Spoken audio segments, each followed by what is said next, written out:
Welcome to the PassPorter Moms podcast. Hello and welcome to episode 264 of the PassPorter Moms podcast, Disney and Beyond. I'm Jennifer Marks, PassPorter author and PassPorter mom. And I'm Sara Varney, PassPorter news editor and fellow PassPorter mom. The PassPorter Moms podcast takes you to Disney every week. We offer tips and advice for all travelers, with or without kids, going to Walt Disney World, Disneyland, Disney Cruise Line, and destinations in the U.S. and abroad. Welcome home! Thank you. I want to hear all about your cruise. You're going to tell us later, right? I am, yes.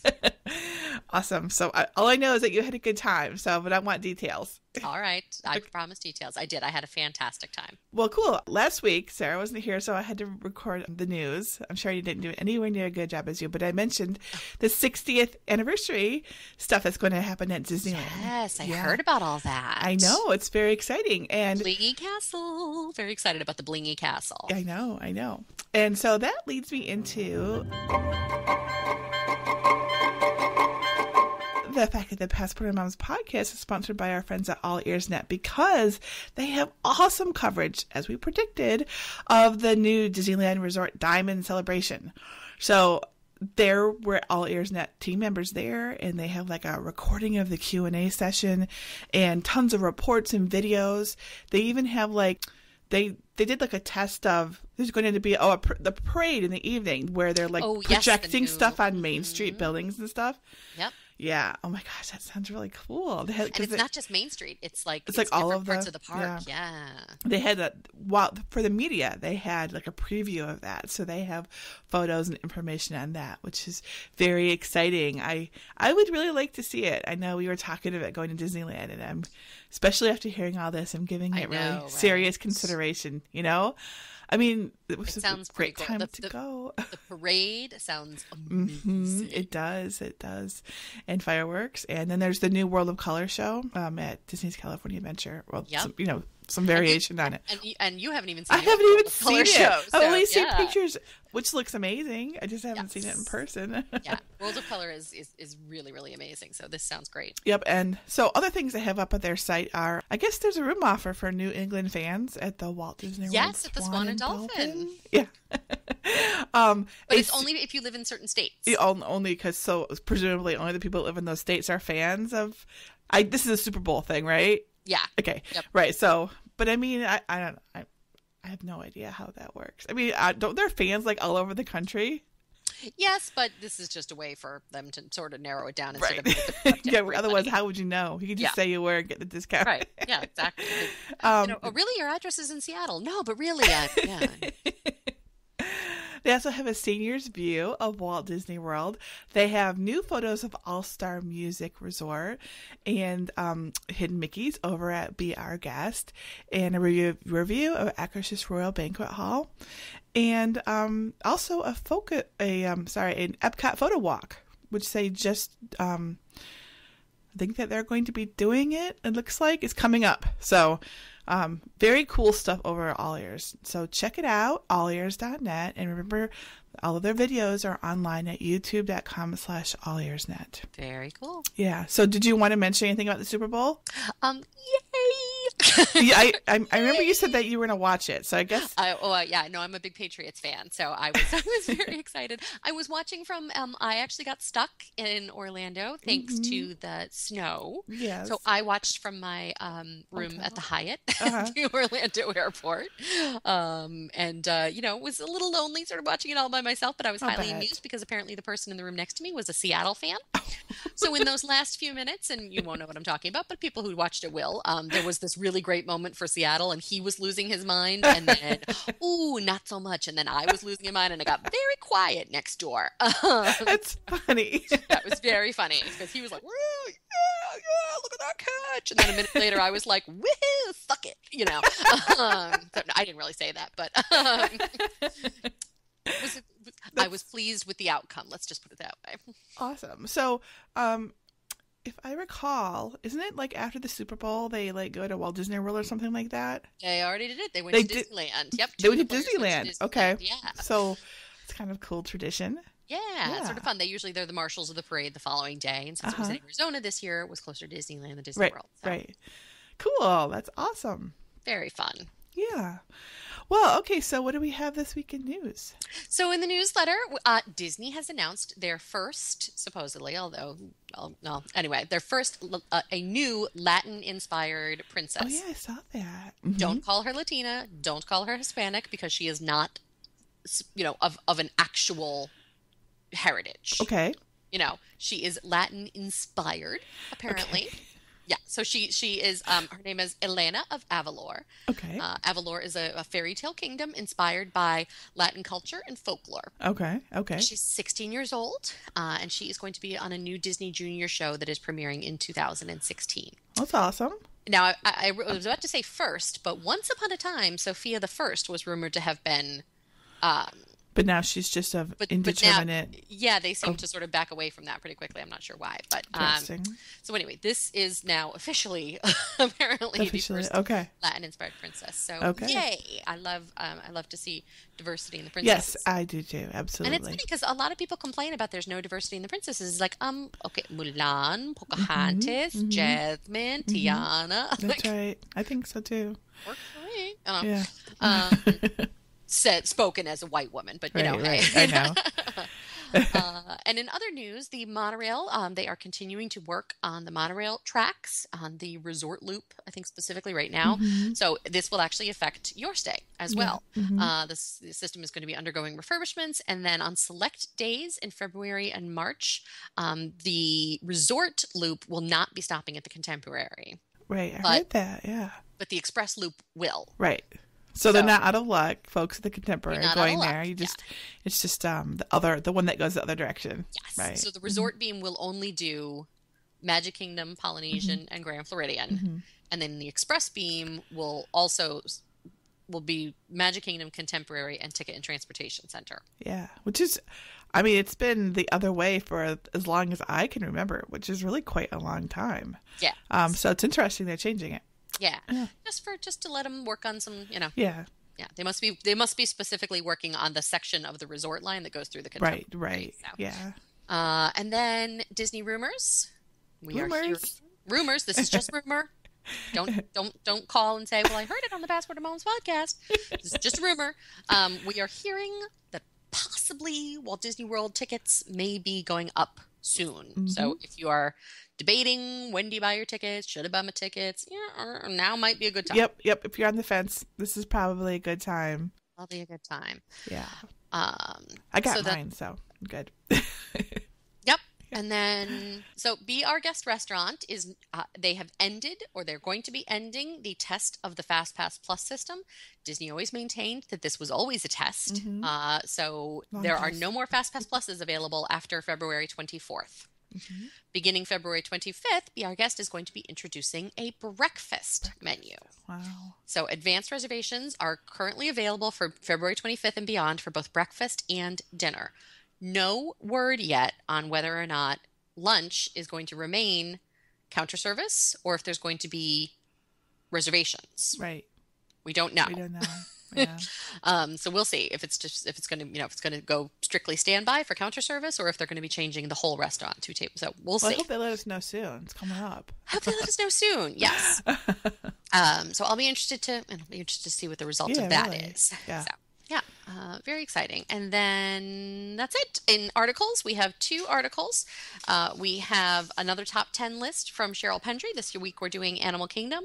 And then we have Kim McCain, who is contributing her article on how to make her Disney stay affordable using some of the tips that she learned through camping. Now, I know you're going to say, boy, that sounds familiar. Didn't you say that before? Yes, I did say that before because I had a couple of articles that we had to switch the order of. So this week... Kim's article is going to be awesome. in the newsletter. So, awesome. And that's it. PassPorter News comes out every week on Thursday. It includes news, tips, and articles from our fabulous contributors. I have many, many articles, which makes me so happy. That's wonderful. Yay. Thank you, everybody. Happy. So wonderful. now I'm going to start nagging you for tips. If it's not one thing, it's another. It's not one thing, it's your mother. Yeah. Yes.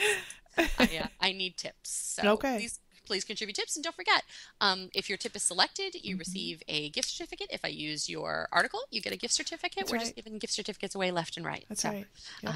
If you'd like to contribute an article, you can reach me at news@passporter.com. If you'd like to contribute a tip, please visit the PassPorter desk at www.passporter.com/desk, right? Yes.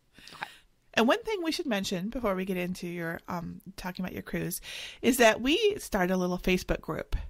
Oh, yes. Yeah, and for the podcast specifically. And it's a group, not a page. So that means that everyone can post, and contribute. And people they've been uploading photos and talking about stuff and talking about their trips. And I've actually been really enjoying it.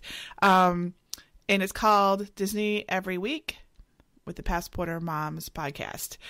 So that's what you'd want to search on in Facebook to find it, and just click the little join button. And I think we've been really good about getting people in there. In fact, you have been accepting requests while you're on your trip.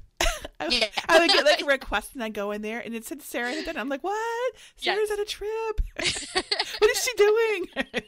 I get a little notification on my phone, and it takes 1.5 seconds for me to hit accept. So But you should come over and hang out with us, because it's fun and it's a cool way to for you to talk to us and tell us what you think and what you would like, and just to chat and talk to other people who like listening to the podcast. So so please do that.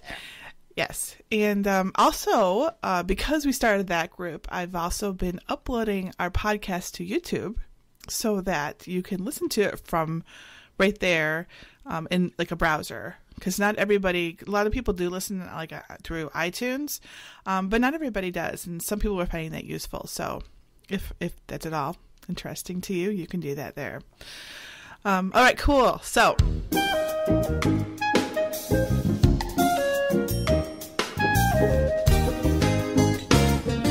You just went on a Disney Dream cruise. I did. Yes. So I would like to hear all about your cruise. All right. Well, so I'm going to start at the very beginning, which is our where we stayed the night before. Mm-hmm. We spent the night before our cruise at the Hyatt at the Orlando airport. It's a Hyatt Regency. And it's the one where you walk into the lobby and you look up and there's hotel rooms above you. Right. That's it. Yes. Yeah. So I had the opportunity to stay there the night before our cruise. And then, of course, I had the opportunity to stay there for a couple nights after our cruise. Because I was stuck. Yeah. Fun and Ryan made it home. I was a few days behind them and got stuck. But I love this hotel. Yeah? What do you like about it? It's...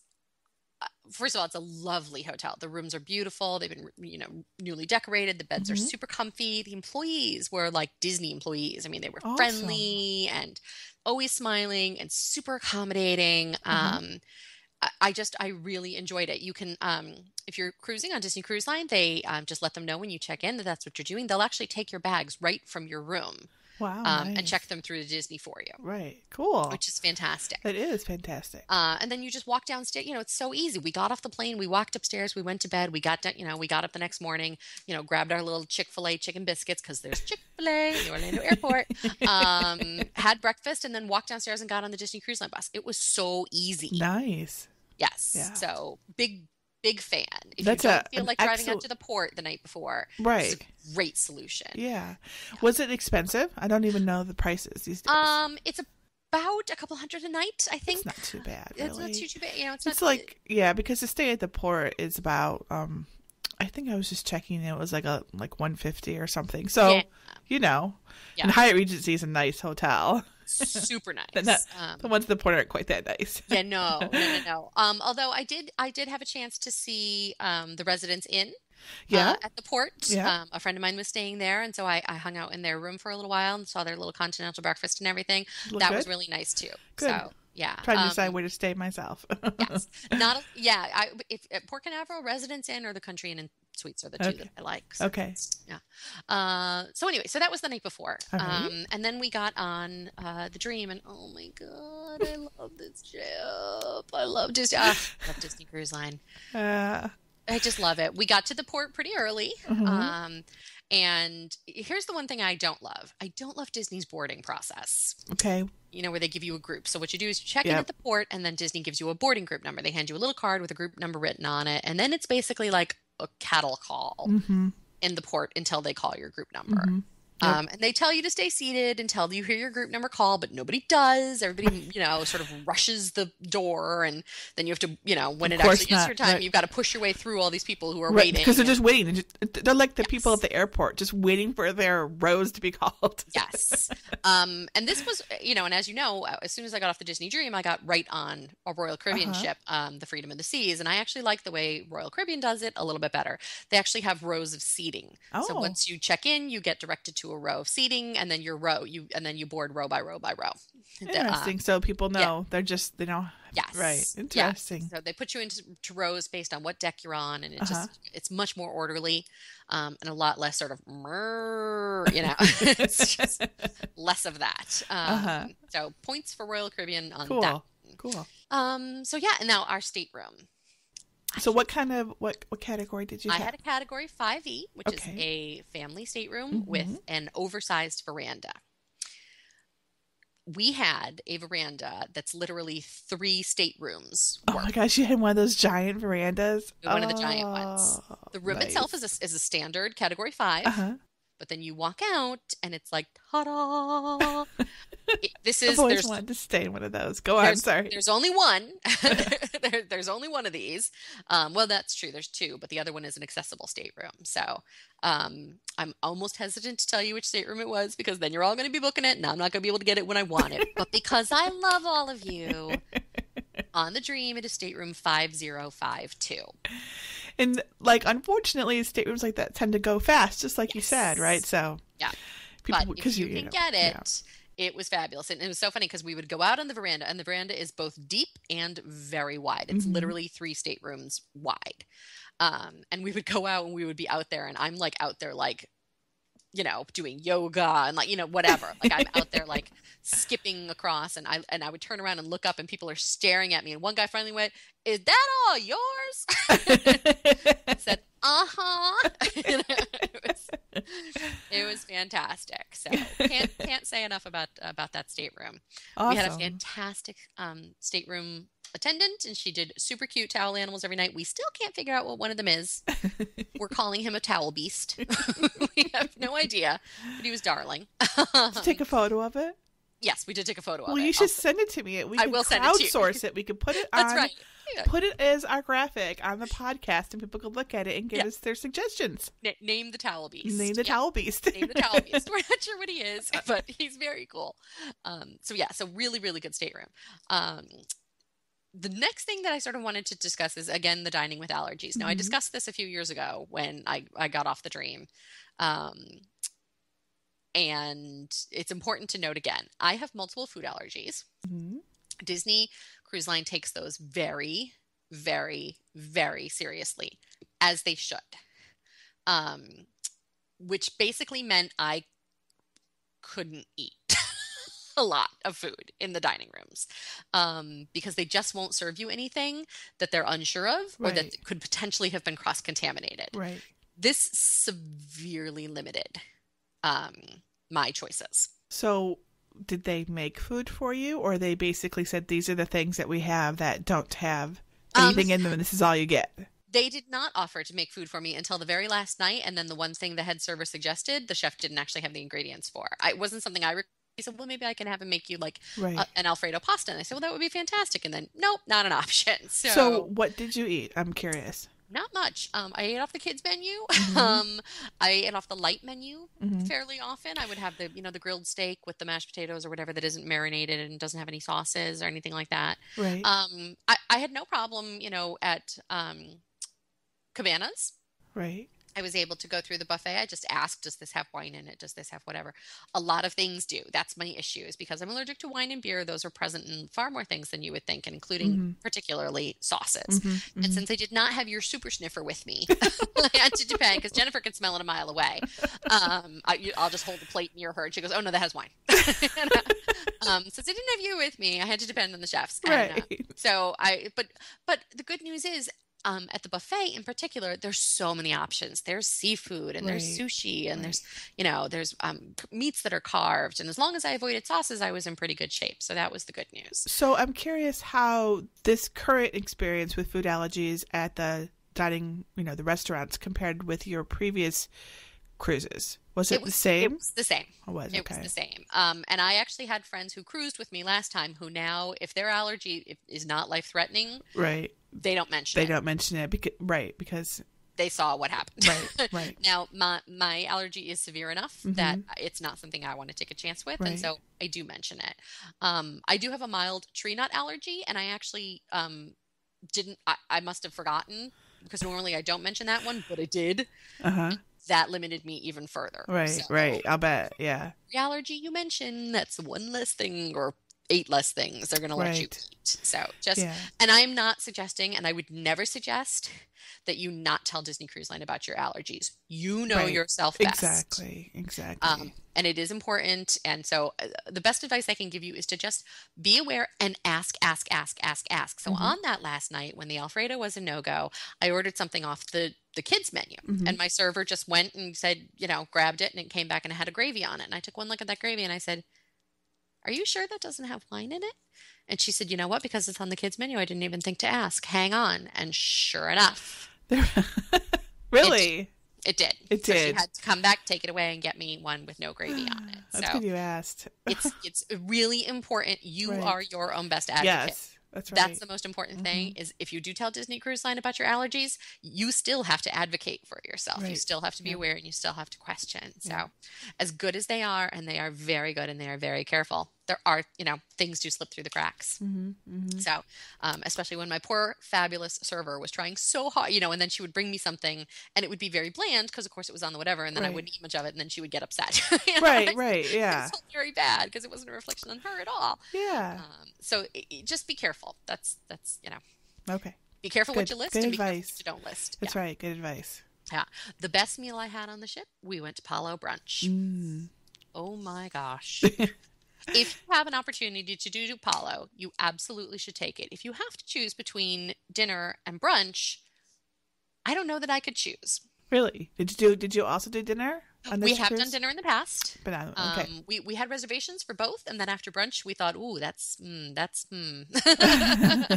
because they were for the same day." So we actually Right. canceling our dinner reservation. Right. But the Palo brunch, especially on the Dream, Palo is very different on the Dream than it is on the Magic and the Wonder. The look is very different. It's much more. I'm not sure what the exact design term is, whether it's Rococo or whatever it is, but it's It does look different. It doesn't look the same at all. it's very I different. agree. Palo on the Magic and the Wonder I find to be a little more streamlined, clean lines, whereas on the Dream it's a little more plush and luxurious and indulgent and lots of quilting and And there's Palos. I still can't, means the columns. I remember Yes. our server. There was like a column right next to our table, and he's like, "Look, it's a Palo." Palo. I've never forgotten that. They love that. They It's love like, that on the other ship. Yeah, you don't find those in Palo at the Dream and the Fantasy. But what I loved about it, it's a buffet, and you order hot items, and Oh, the food is just amazing. Food is always a good there. So good there. If you go to Palo Brunch, you have to try the gorgonzola and grape pizza. Oh God, that sounds so good. Really? Oh my gosh, I want to go there now just for that pizza. It sounds strange. It Oh looks no, it strange. sounds good. Oh my God, it's sweet and salty and just incredible. That sounds great. Yeah, probably the best. I mean, just like the perfect bite. Right, right. And because Palo is, its own restaurant, it has its own kitchen, they were much better able to accommodate my allergies, which was nice. So maybe that's my mistake. Maybe from now on, I just need to eat a Palo for the Yeah, you should just eat a Palo. So that was fantastic. So it brunch is only done on at sea days. Reservations do go relatively quickly. So make sure that you because you just have more opportunities for dinner than you do for brunch. Since it's Right, only typically right. once or twice on any given cruise. Right. Make your reservations. Yeah. But the best part of the cruise, Your cabana? yes, I'm happy to hear it was awesome. Okay, so tell us about it. the cabana was awesome. It was very windy on my cruise, and this comes with when you sail in January or February. It's windy and it's not as hot as it is at other times of the year.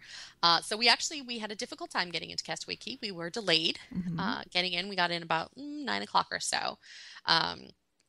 And we almost didn't make it. And the day before, in fact, the Wonder had not been able to dock. Yep, and a few days prior to that, the Magic was able to dock, but then nobody could actually go in the water. It was so choppy, they wouldn't let anybody anywhere near the water. So we got lucky. We were able to get in. It was a very breezy day. They were predicting it was going to be overcast, but it actually was very sunny. Nice. And the water was warmer than the air. So it was probably maybe in the low 60s, which if you're from Connecticut is just fine. Right. Yeah, that would be fine with me right now. Fine. So the water really was actually warmer than the air. And it was just lovely. We had a wonderful time. Our cabana was fabulous. We just plopped ourselves in chairs and watched Ryan, float around on his little inner tube, and we rode bikes, and we just had a fantastic time. It was worth every single penny. Awesome. And it's a lot of pennies now because they've just increased the tax on them. So a cabana on the Family Beach right now with taxes and everything is just under $600. Okay. It's pricey, but we didn't do any shore excursions because actually our Stingray adventure got canceled because of the wind and the choppy water. So, I mean, when you look at some of the, when you look at the cost of a dolphin excursion, those are almost as much per person. Right. So, well worth it. And we really got every single minute out of Castaway Cay that we could. Yeah, and don't forget, it also include your bike rental, includes float rentals, includes your snorkel rentals. I don't know if you remember but last year I had asked about the bike rental, and our attendant was like, no, I don't think so. And of course, it turned out that he was incorrect. So I will be trying that again this year. Yes, those are all included. Well, the floats are all down by the. What they've done now is they actually have the floats on the beach, right? On the private beach, so those are all available to you. The wristbands, you just go to the bike rental and they see your wristband, and lead you over to a bike. That's good. Okay. Same thing with the snorkel hut. Show your wristband, you get your snorkel equipment. Awesome. So, yay.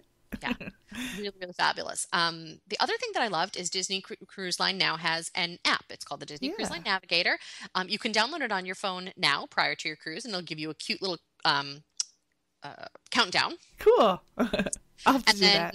When you get on board, you can actually Wi-Fi is free only within the app. Okay. If you want it for email or whatever. Right. But you can now text within the app. Oh, really? Yes. So you can text other people who are using it? Other people through the app. Yep. Wow. So other members of your party, other people you meet on board. Awesome. Yes. That's great. I love that.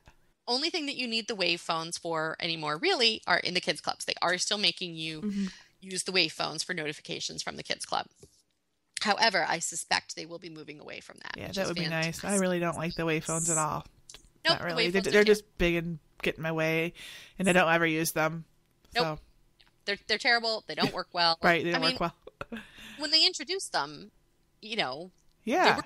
Yeah. But now, especially if you can text within that app, that sounds like so much more. I would much rather get notifications from wherever on my phone, which I always have with me, even on the cruise, because it's just the way I roll. Yep. Because I'm taking pictures with it, if nothing else. So everybody has their iPhone on them 24/7. Yeah. So, yeah, it was cool. I'm very glad. easy to use, very similar in interface to the My Disney Experience app. But it was great because it has your navigator on there. You can look up activities, you can favorite things, and it'll send you a reminder before they start. So Ryan would say, "Hey, I think I want to do that cooking class in the kids clubs," and you would favorite it, and then 50 minutes before it started, it would say, "Don't forget, Ryan wanted to do Anyone Can Cook," which was it would tell you the show times, the menus, which in my case, because with allergies, they typically ask you to pre-order for the next night. So while I was watching Ryan and Sean eat their food, I could pull up the menu for the next night and think about what I wanted to pre-order instead of wait for the server to bring the menu for the next night's dinner. So really, really, really very handy, and I think they'll be increasing the usage of that as time goes on. Excellent. Yeah. Cool. So then the last little thing was just the kids clubs. Ryan did use the kids clubs far more than on our last cruise, where he hardly went there at all. He was not there, going into the cruise. He was like, I'm going to be in there all day and all night. No, not even close. But he did use them. And what I found really interesting was previously, and tell me if I'm crazy, because maybe I'm just misremembering this, but it used to be that the only open house time was on the first day. That was the only time they would let adults in. And the rest of the time, Yeah, pretty much. I mean, on longer cruises, I've seen open houses on the second day, or sometimes in the afternoon, they'll have like a toddler time, and it was just technically an open house. But on the short cruises, I think it was only that first night. 3 There and were 4 open night cruises. houses every single day. That's interesting. So the idea being that you just come in with your parents and Right. And that was a real problem because if you wanted to leave your kid during it, and there's open house, you couldn't. Right, because it's different rules for open houses versus childcare, basically. Right. Yeah. Right. And it was really a problem because typically they would do open house in one half or the other half, but inevitably it was the half Ryan wanted to be in that was having open house. So like when we went to Palo Brunch, Ryan really wanted to go to the Oceaneers lab, except it was open house. So he wasn't allowed to stay in the Oceaneers lab by himself. He had to go over to the club with the little kids, which he was not thrilled about. Yeah, I'm sure. So that was a real problem. It happened 2 or 3 times during the course of a 4-night cruise. Bummer. That it was actually a problem for us. Right. So, it's interesting. Yeah, I'm not sure what's going on with that. If it was just because it was a less busy cruise, and so they just didn't have that many kids. Was it a less busy cruise? It definitely seemed to be. Okay. Yeah, there definitely seemed to be a lot less kids than in previous cruises because it is January and not everybody's taking their kids out of school or whatever. Right. But just something to be aware of. The open house on the first day may not be their only open house, which has positives and negatives. And negatives, yeah. Mm-hmm. Yeah. But he really liked the counselors. He liked some of the activities. He is a social kid, but it takes him a minute to warm up to people. So he never really was there long enough to make friends or to hang out, because we were on vacation. It's just the 3 of us, and as long as Sean and I got an hour to go to Palo or whatever, we didn't really care. Yeah. He did, however, find plenty of time to ride the aqueduct. He went on 6 times, I think. 3 with Sean, 1, and like a couple with me. They went on the first night. It was 50 degrees outside. The cast members were bundled you could barely see them. But the aqueduct was running, and Sean and Ryan went and put their bathing suits on, and I don't know what they were thinking. Brr. No, thank you. Brr. That's too cold to get wet. It was crazy. But I bet there was no line though. There was no. It was because there were the only 2 people stupid enough to. No, there was no line. It's funny. No, it was literally just them like riding it back to back to back to back. Yeah. Yeah, it was like. I bet it was fun though. Yeah, they had a wonderful time, and I did it the next day, and that was a lot of fun. So yeah, I mean, we had a fantastic time. We loved every minute. We rebooked, for some placeholder date. Right. Date to be determined. Right. The current offer for onboard bookings is a 10% discount, an onboard credit depending on what what itinerary you book, and then only on cruises 7 nights or longer there is a reduced deposit. Right. So 50%. So that's a change. It used to be 50% deposit no matter what you booked, but now it's only on cruises 7 nights or longer. So. Yeah, and that reminds me actually of a new news item that I got yesterday about cruise deposits.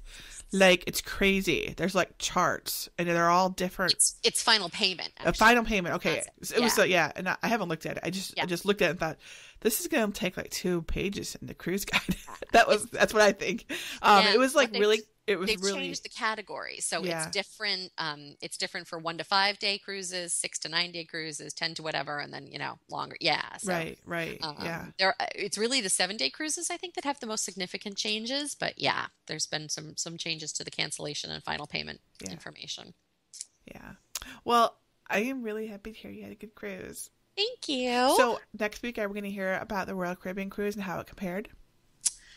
Sure, if that's what you'd like to do. I would like to. Yes, absolutely. I'm sure our listeners would like to hear about it too. Yeah, absolutely. Yeah. I mean, that's a question we get a lot is like, how does it compare to other cruises? So, cool. Well, I would like to. So, all right. That's what we'll do.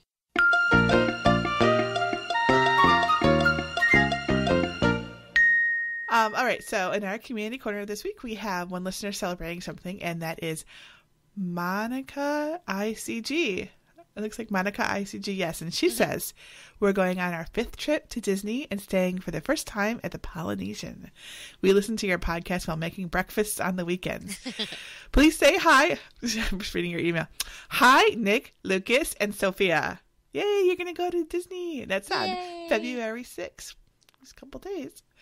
And this week's podcast listener winner is Gina, Jeanna. So if you're listening, Gina, please send an email to podcast@passporter.com to claim your gift certificate. Awesome. Yay. I'm so looking forward to my trip. I can't even express it.